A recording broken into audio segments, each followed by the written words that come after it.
What's up, everybody? My name is Jainer. Welcome to my YouTube channel, and today we'll discuss The Picture of Dorian Gray by Oscar Wilde.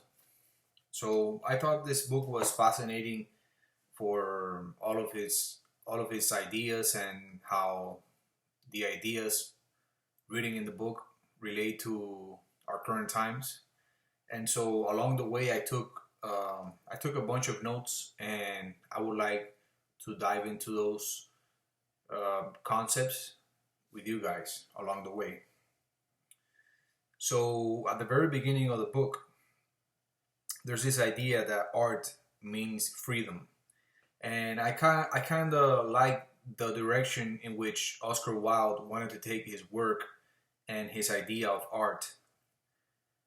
If we were to say that art means freedom, what he was really trying to do is not say, for example, that art should look a certain way or should should be compared to the work of the past, or it should be held to a standard.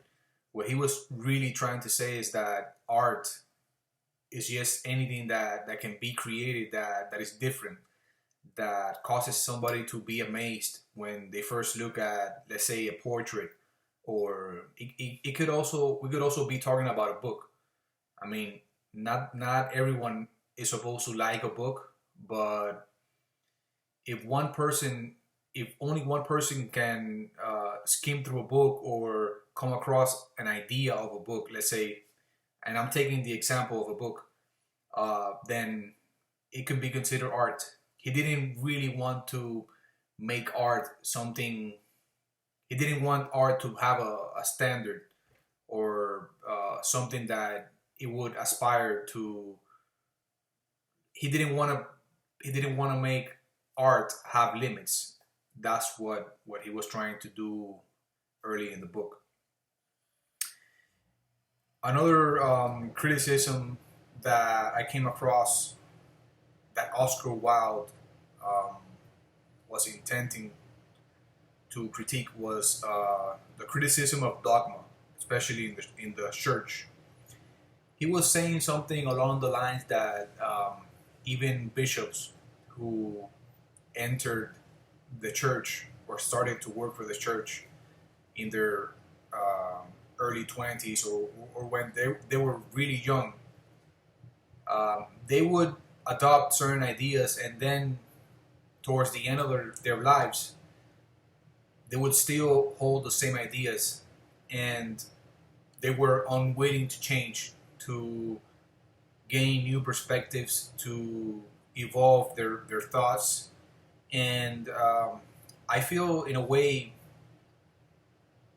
almost the entirety of the book is saying, go out there, explore it for yourself, try to learn from everybody, don't hold dogmas, or else you'll be kind of sort of left behind. So another thing that the book explores is the fear of putting too much emotion into art.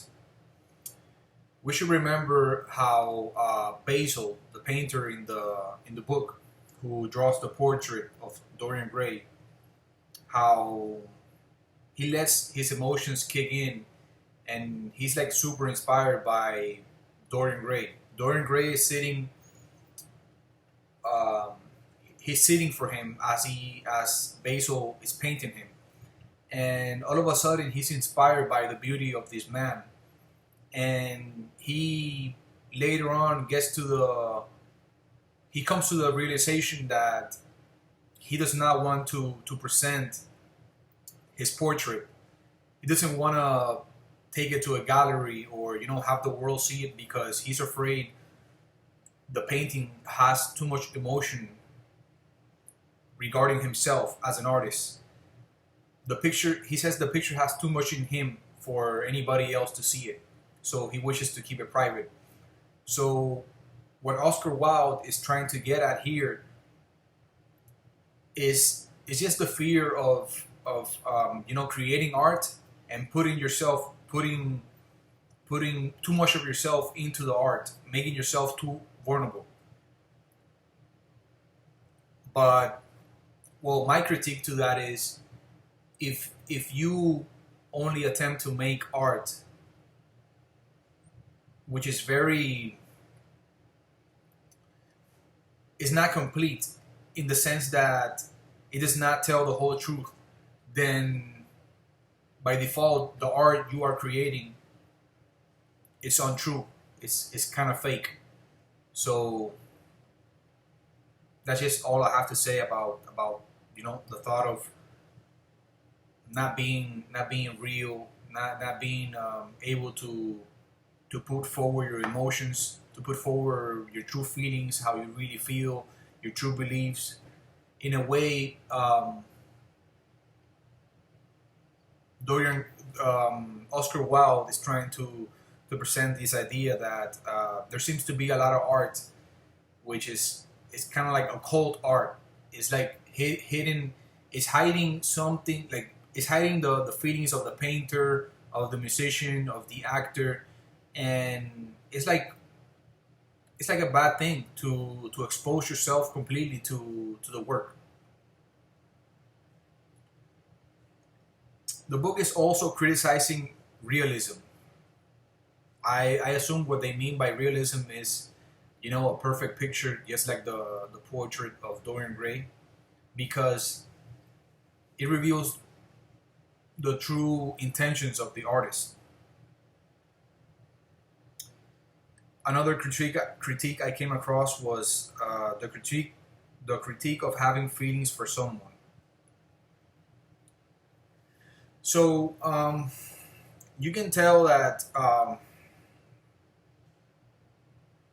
everything was going well in the book till Basil started. Well, he was struggling with the thought of having to admit to Dorian Gray that he had feelings for him, that Dorian was making him feel a sort of way, and that he only managed to finish this great piece of art because he was illuminated by Dorian Gray. And while reading this book, we're kind of like expected to believe that showing your true feelings is kind of like a bad thing. Showing your true feelings to someone. Yeah, that we're supposed to almost be walking around and living our lives kind of like hidden from everything.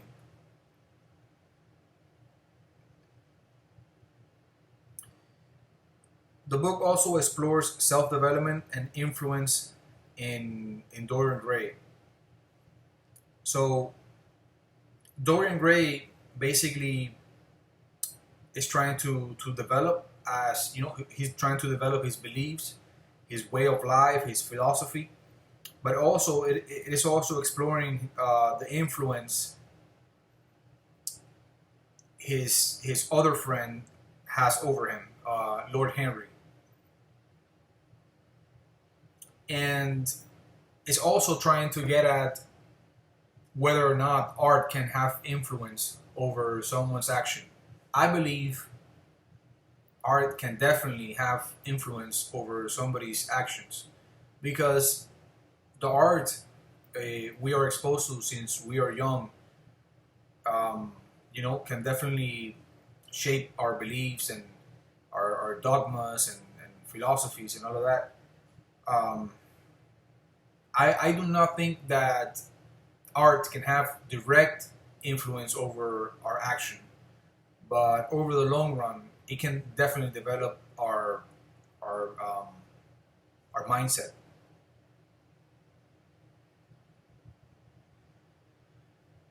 Also, there's this idea that beauty is abstract; it cannot be rationalized. It just is. Well, I would say that beauty is definitely subjective. I mean, when we see someone that's beautiful, we just know it is. I mean, we are judging them. We're comparing them to a standard of what we believe to be beautiful. But it is abstract. And if we were to talk about love, it is also abstract, probably because it is extremely subjective. Um, then it goes on to talk about youth and potential. The book explores the early days of Dorian Gray when he was just developing his philosophy, thanks to Lord Henry. And Lord Henry was basically telling him, Dorian, you know, you're young, you look beautiful. Everybody everybody talks about you. You are extremely popular. You know, you have all of this potential, but at the same time, you can clearly see that Dorian Gray lacks wisdom. He is definitely influenced by Lord Henry, like 100%, because he hasn't come across a character that also provides for him an alternative worldview, or ideas that would develop his character as the story progresses. Then we have a critique of being too conservative in life, and if one is, then one never truly lives.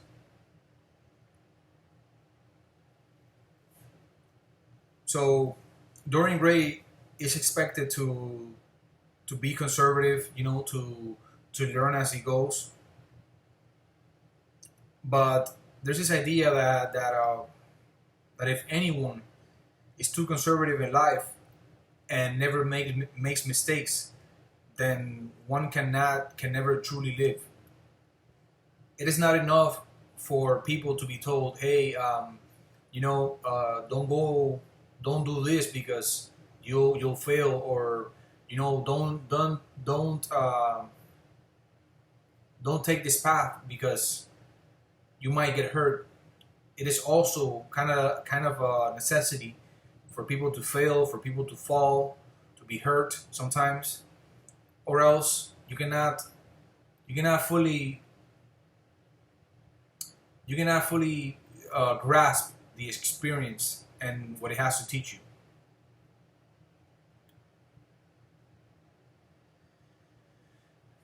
Then there's this idea that good artists are not interesting people. Bad artists are fascinating people. Again, Oscar Wilde is critiquing what he would consider good artists, artists that are out there, that definitely do not have something hidden. They just put it all out there. And he's saying that for somebody who shows their true colors, there's just nothing to be interested in. I think Oscar Wilde aspires for art to to have something that you cannot yet fully grasp, but you know it's there. And so while you're consuming the art, let's say the music, you're trying to solve something. It's like a mystery for him. That's what he considers good art. If art is self-explanatory, then he doesn't consider it art. This idea also relates to the girl who falls in love with Dorian Gray, and how Dorian Gray was fascinated by her acting. I remember she was acting in plays, dealing with the works of Shakespeare and all of that. At one point, I think she was supposed to play Juliet from Romeo and Juliet. And so, just because of the fact that Dorian Gray did not fully know her and had not engaged with her that much, he had just seen how good of an actress she was and how beautiful she was. But when he sees her perform horribly, and when she admits that the reason why she did horribly was because she was in love with him and she couldn't concentrate that night when she was performing, it made Dorian Gray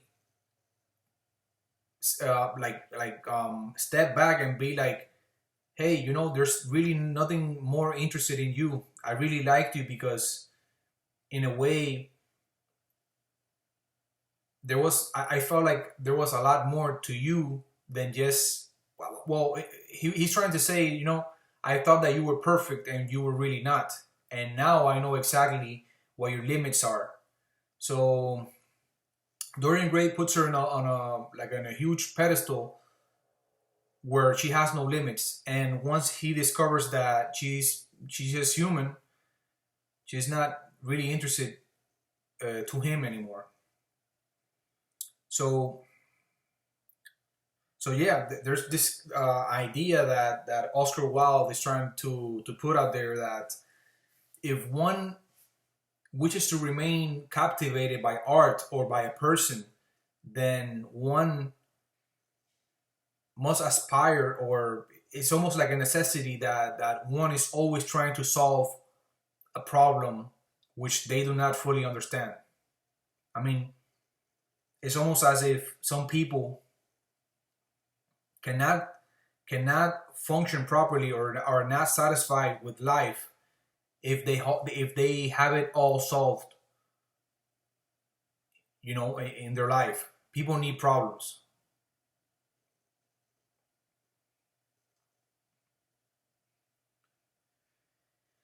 Then we come across the idea that basically, should we impose our morals onto others? According to the narrative of the book,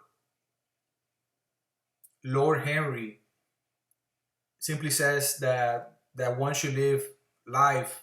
That one is not perfect. That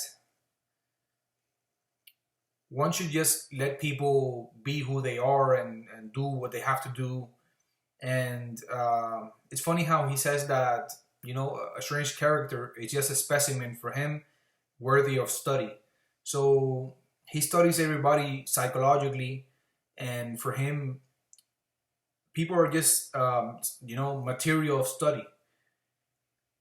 I would have to kind of disagree with him, because if you are a civilized man, one of the things it means is that you've been judged by plenty of people, your family and others, and I think it is a duty. It is your duty as a person of society, somebody who has been socialized, that you also get to have your own judgments towards others, or else you cannot be, or else you don't truly live in a society. To be a civilized person means that you are judged, and by the same token, if you are to maintain that society, you also need to judge others. There are rules in society, there are boundaries, and if we are truly to have them, then there is no way that we can live a life where we don't judge anyone.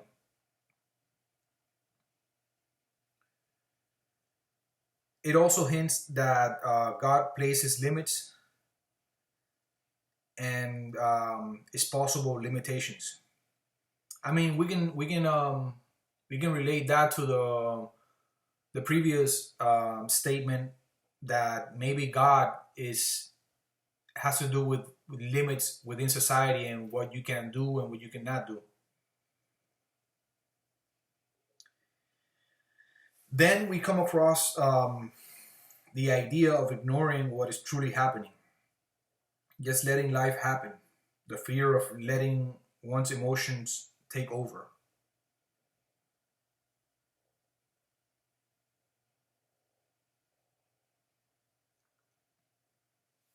If we ignore what is truly happening, then problems might get bigger. As problems got bigger for Dorian Gray, remember, he kills Basil, and he thinks at first that he can get away with it. He also makes the girl that falls in love with him. He makes her feel in a horrible way, and he's kind of like a selfish guy, and he thinks he can get away with everything. But at the end of the story, we see that he commits suicide. He stabs himself with the knife that he stabbed Basil, and he's just tormented by the things that he has done. So psychologically, there's many actions. He has many bad actions that he has done in the past, and it all torments him. And so he cannot, even though he's trying to avoid responsibility, he's trying to avoid everything that's real, and he's trying to remain like he doesn't want to have anything to do with emotions, and none of the aspect of reality, none of the judgments. By avoiding all of that, it all comes back to haunt him.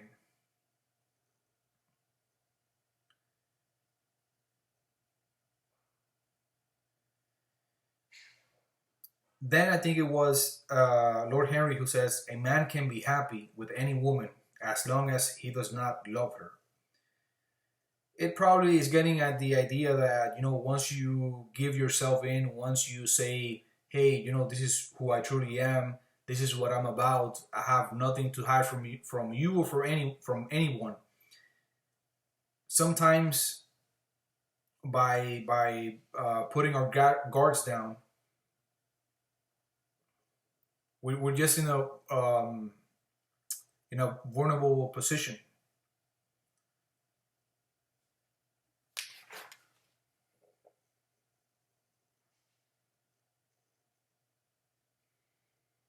And lastly, I think it was Lord Henry who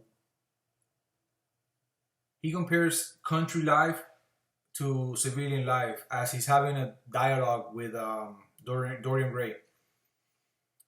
So so I think if I remember correctly, Dorian Gray, he's hinting at the fact that he wants to escape everything, all of the judgments. He cannot bear the problems he has in daily life. So I think he's trying to start living in the countryside of his town by being as far away from people as possible.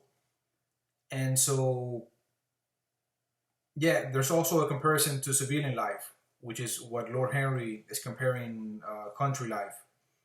And he tells Dorian, if you truly wish, well, there's no point in living in the countryside because you will never experience life, and those people have a low standard. They're not fully socialized, and he goes to criticize them a lot. And then about civilian life, we have more rules. We are constantly being judged, but this, you can really see how biased Lord Henry is because let's think about it. If he was to live on the countryside, there would be no study material for him. There would be no specimens, as he calls it. And so, yeah, he's just telling Dorian Gray, really, you're really gonna go to the countryside and avoid everything? I mean, what is it gonna become of your life? And besides that, those people have a low standard. And it's also an easy life because I think what he's trying to get at, one of the things that he's trying to get at is the fact that that maybe people who live on the countryside, they just live, with their family, and they probably don't have neighbors, and they fall into a routine where they're not meeting new people on a daily basis or even on a weekly basis. And it's just really easy to only deal with 3 or 4 people of your own family, and just work maybe with your animals on a daily basis, and you just don't have any interaction. There's no work to do. There is, but not on a city level, where imagine someone who works in the city, and they work with the public, and every single day they're seeing new faces and having new interactions and different interactions, and it's just it's just a fact, maybe, that country life is easier to live than civilian life. So guys, that was those were my notes for the picture of Dorian Gray. I recommend everybody to pick it up and read it. I thought it was a great novel, and I hope that you guys really like my summary and notes from the picture of Dorian Gray. So thank you.